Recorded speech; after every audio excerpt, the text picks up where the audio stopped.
मुकद्दमे में लिखा हुआ है। क्या क्या क्या कुर्तुबी ऐसा, क्या जो कुर्तुबी है वो ऐसा कह रहे हैं कि जो कुछ भी मैंने लिखा है सब सही है? क्या ऐसा कह रहे हैं वो? अबरी ये कह रहे हैं कि मैंने जो कुछ लिखा है इसमें, उसमें झूठ भी हो सकता है, सही भी हो सकता है, बाद वाले लोग तहकीक करेंगे। और बाय द वे ये मेयार नहीं है, सुनिए, ये मेयार नहीं है। मैं एक जुमला बोलूंगा तो मेरे से पहले वाला मेरे जुमले की तहकीक नहीं करेगा, मेरे से बाद वाला ही मेरे जुमले की तहकीक करेगा। आप उसूल हदीस की रोशनी में ये साबित करें कि ये रिवायत सही है, उसूल हदीस की रोशनी में। अब बताइए, मुझे ये बताएं कि नहीं, मैं साबित करने वाला मैं कोई बड़ा मुफ्ती नहीं हूँ। मुझे सादा से ये बताएं, ये कुर्तुबी है। आपने कहा आप साबित नहीं कर सकते। मुफ्ती साहब मैं थोड़ा इनसे बात कर लेता हूँ। मैं जरा इनको डीकंस्ट्रक्ट कर दूं। आप ये कह रहे हैं कि आप साबित नहीं कर सकते, ठीक है, चूंकि आपके पास नॉलेज नहीं है, राइट, साबित नहीं कर सकते।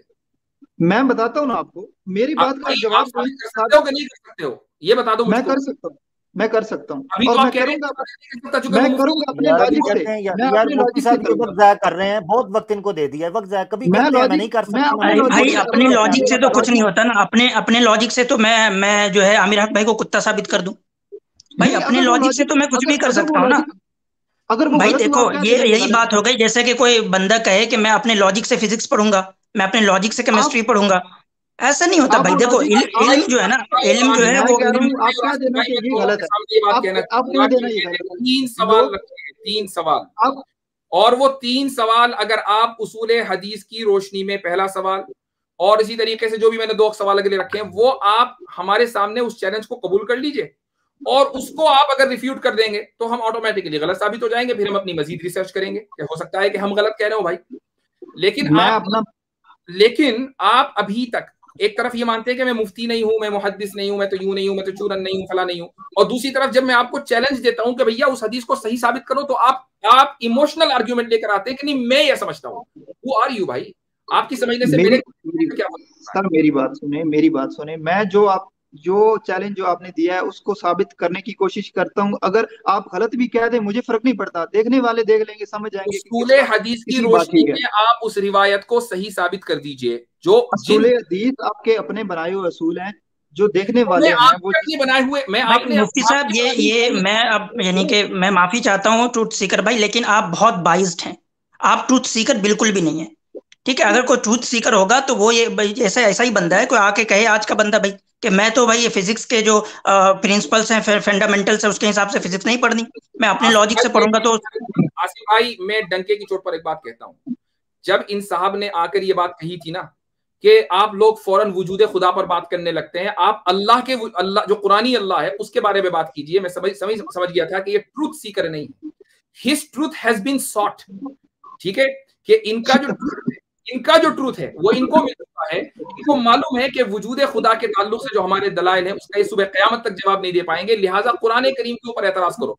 कुरान करीम के ऊपर जब एतराज किया उसका जवाब हम देते चले गए, तो अब ये अड़ गए हैं कि नहीं भाई या तो गेम बिगड़ गया, यानी कि पहले से ये नोशन में है, पहले से इस ओपिनियन को अपना चुके हैं और कह रहे हैं कि नहीं आप कुछ भी सूरज ला के रख दो हम नहीं मानने वाले भाई, हम तो रात पहले से डिसाइड करके बैठे हुए हैं।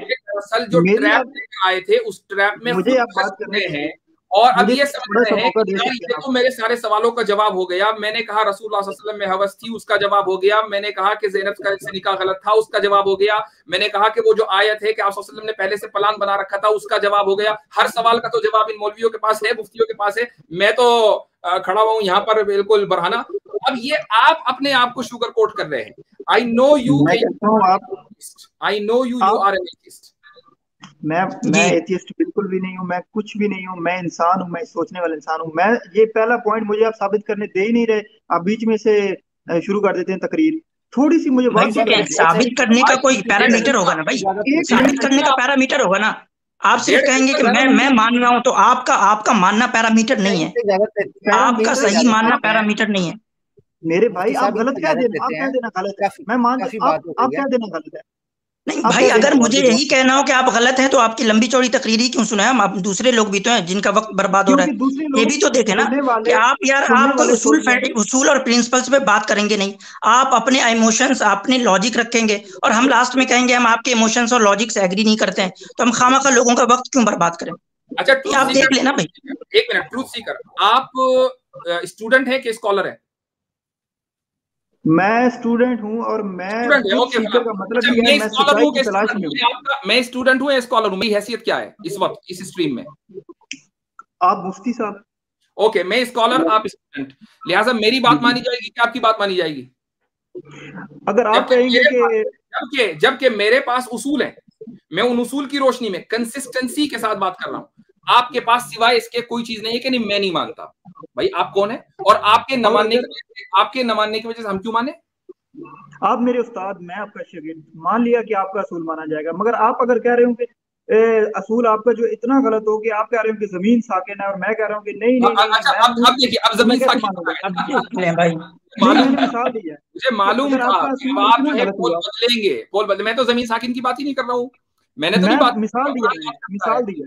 मेरा आप उसूल कहेंगे मेरा उसूल जो है ये है कि उस रिवायत की सनद में सच वाला मौजूद है, लिहाजा वो रिवायत झूठी है। मैं ये उसूल पर लेकर चल रहा हूँ, आप ये उसूल नहीं मान रहे।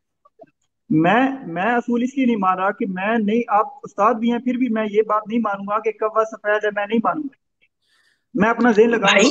तो सुनो मेरे को सुनो सबसे सुनो, आप क्या कर रहे हो, फैलेसी कर रहे हो बेसिकली। आप क्या है कि एक जो जनरल ट्रूथ है उसको जो है एक आप इल्मी बहस में ला रहे हो खामखा। ठीक है, देखो ट्रूथ सीकर भाई मैं बताता हूँ, ये ऐसा ही मसला है जैसे हम उसूल से साबित कर रहे हैं कि दो दो चार होते हैं, और हम एक उसूल के तहत साबित कर रहे हैं दो दो चार होते हैं। आप कहेंगे नहीं भाई हमें तो मानना पांच है। आपके उसूल को मैं नहीं मानता कि प्लस प्लस जो है वो पॉजिटिव होता है, मैं तो मानता ही नहीं इस उसूल को। तो ये वही वाली बात है कि आपके पास कोई उसूल है, आप फिर हमसे उसूल पे बात करें कि भाई आपके उसूल पे प्रॉब्लम है, तो वो एक अलग बहस तो है। मेरा लेकिन आप जो मेरा उसूल असूल को ही नहीं क्यों नहीं मानोगे, है? आप आप प्रॉब्लम मेरा करें असूल कि क्यों हमारा नहीं उसूल है? गलत है। मैं अपने असूल से बात साबित करता हूँ, लोग देखने आपका वाले कह उसूल देंगे उसूल इसका नहीं है भाई असूल भाई, गलत आपका उसूल कहाँ से आ गया? वो आपका आपके उसूल मतलब आपने कुछ प्रपोज कर रखा है, आपने जो इल्मी दुनिया में कोई बहुत जबरदस्त ऐसा उसूल दे दिया है जिससे जो है तहलका मच गया हो, और लोग जो है आपको एक स्कॉलर या आपकी एक अथॉरिटेटिव पोजीशन है कि हम आपके उसूल को माने। ऐसा ट्रुथ ही है सीकर जैसे मैं देखिए, कहूँ आप यार उठ के कि मैंने जो ट्रुथ है सीकर आज एक भाई, नया उसूल दे दिया ग्रेविटी का, न्यूटन के उसूल को मत मानो, मेरे उसूल को मानो। ये ऐसा ही है जैसे कि मैं कहूँ आइंस्टाइन की थ्योरी को छोड़ो, मेरी थ्योरी। मेरे चले हिसाब आप से मैं नहीं, आप आपको नहीं सुनना चाहते, आपकी मर्जी। एक मिनट, मेरे हिसाब से मैं आपको मुल्हिद समझता हूँ। क्या मेरा समझना नहीं सही है? नहीं, ना गलत है ना? मुझे अगर सवालों में आपने मेरी बात को गलत कर दिया, तो मैं आपकी बात को सही किस बुनियाद पर मानूं? मुझे सबूत तो दो भाई। नहीं नहीं, आप गलत नहीं, मैंने ज़हन लगाया, आपकी बात में मुझे डाउट फील हुआ, मैं आंखें बंद करके आप यकीन नहीं कर आप पाता। मेरे इस कहने को कि आप मुल्हिद हैं नहीं तस्लीम करते। I respect that. चूंकि ये मेरी बिल्कुल। सब्जेक्टिव ओपिनियन है, मेरे पास कोई पैरामीटर नहीं है, कोई उसूल नहीं है। आपको नहीं नहीं, हम मैं बिल्कुल मुझे यहाँ पर कह रहे हैं, आपको हमने हवाले दे दिए, लेकिन आप ये कह रहे हैं कि नहीं मैं ये मानता हूं कि ये रिवायत सही है। भाई आपके मानने से हमारी सेहत पे क्या फर्क पड़ता है? हम क्यों माने उसको? क्योंकि कोई एक लॉजिक भी कोई चीज होती है, सब कुछ आपके पास ईमानियात पे नहीं वो होता, वो सब लॉजिक कुछ आपके पास असूलों नहीं है, पे वो नहीं होता। लॉजिक मैंने दे अच्छा दी। एक मिनट मुफ्ती साहब, मैं इनसे पूछता हूँ, ये लॉजिक बहुत कर रहे हैं, बिल्कुल। लॉजिक जो है वो मतलब यूनिवर्सल होता है या डिफरेंट होता है हर इंसान के हिसाब से? भाई लॉजिक लॉजिक होता लॉजिक है जो है वो वो। यूनिवर्सल होता है या हर इंसान के हिसाब से अलग अलग होता है? और बाय द वे वो लॉजिक यूनिवर्सल। आपके पास नहीं है, वो लॉजिक हमारे पास है इस वक्त। चूंकि हम लॉजिकली ये कह रहे हैं कि रिवायत की सनद में झूठे लोग मौजूद हैं, लिहाजा रिवायत गलत है। और आपके पास कोई लॉजिक नहीं है, आप सिर्फ ये कह रहे हैं कि नहीं मैं चूंकि कह रहा हूं इसलिए सही है। ये लॉजिक है आपकी। अगर उसमें झूठे लोग थे तो क्यों उसने ये सबसे पहले बंदे ने, तबरी ने क्यों किया, और बाद में कुर्तुबी को कैसे पता चल गया कि वो जो उसने बात लिखी थी चूंकि उसमें ये चूंकि गलती थी? हमारे यहाँ ये उसूल है कि हम रिवायतें जो भी मुआशरे में फैल जाती हैं उसको जमा इसलिए करते हैं ताकि लोगों को पता चल जाए कि ये झूठी हैं, इसलिए जमा करते हैं। देखिए अब एक लॉजिकल और चीज मैं बताता हूँ आपको, ठीक है? देखो पहले जो है आपके कोई यहाँ खबर जो है असूल ना, है कि कोई, जो भाई चीज सुनो सुनो हमें अच्छी लग सुनो, रही है वो लॉजिकली हमें मैं ले चलता हूँ है, आपको, जो ट्रूथ गलत सीकर भाई लग रही मैं है वो हमें लॉजिकली गलत। ले चलता हूँ, अगर आपको मानना है तो माने, नहीं मानना है तो नहीं और ये माने। एक आपकी लॉजिक बात तो ये है, उसके बाद हम इनसे माफी मांग लेंगे कि भैया आपने बिल्कुल मुझे बिल्कुल, मैं दो बस पॉइंट रखूंगा। एक ये कि देखो लॉजिकली क्या है कि अगर कोई सच्चा आदमी कोई बात बता रहा है तो उसकी बात मानी जाएगी, ना कि झूठा आदमी बता रहा है। ये लॉजिकल है कि नहीं? ठीक है चलो, दूसरा ये देख लेते हैं हम कि देखो क्या है, जनरली क्या होता है कि पहले कोई चीज प्रोड्यूस होती है ना, उसके बाद जो है उस चीज को जांचा परखा जाता है। भाई जो चीज अभी पैदा ही नहीं हुई है उसकी जांच परख कहाँ से कर लोगे आप? तो इसी तरह है कि हदीस या एक स्टेटमेंट जो मौजू हदीस है या जो ज़ईफ हदीस है वो पहले वजूद में आएगी, उसके बाद तो स्कॉलर्स उसकी जांच परख करेंगे, उसको चेक करेंगे। या ऐसा ही है जैसा कि आप कहो भाई मैं तो खाना खाने से पहले ही खा लेता हूँ, मुझे जो है खाना खाने से पहले ही खाने का टेस्ट पता चल जाता है। भाई पहले आप खाना बनेगा फिर खाओगे ना, या ऐसा तो नहीं होता पहले ही खा लेते हो खाना बाद में बनता है?